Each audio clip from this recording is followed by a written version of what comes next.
Magsalita ka dyan. Hi guys, ayan po. Gagawa po kami ng fruit tea. Yan po ang taga-ano. Yan. Pag uwi niya ng Pilipinas guys, mag-ano na siya. Yan ang kanta. Yan ang, Taga-mix. oo, parang siyang, sa tawag na sa kwan? Tawag ano ng taga-mix. Yan. Bartender. Pag uwi niya ng Pinas, ganyan ang gagawin niyang business. Masarap kaya siya, Fruit guys. iced tea, guys. Promise. Yung manager namin dito.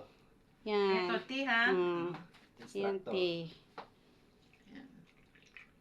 Tapos ito yung CEO. Wow! Ang sarap tingnan.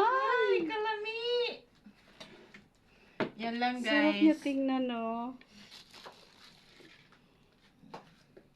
Lagyan natin ng mangga-mangga sa ibabaw. Kaya naman. Libre tayo ng mangga niyan. Yan, ang ganda ng presentation ng ginawa niya. Kaya nag-demo. Pang Galing pa yan, ano ha? Yung Pang mangga professional namin, talaga. galing pa yan ng Pinas. Pilipinas to galing, Oo. guys. Yan. Ang layo pa ng pinanggalingan. O, diba? Oh. Tagay na! Wow! Cheers! O, diba ang ganda? Okay na? Okay na.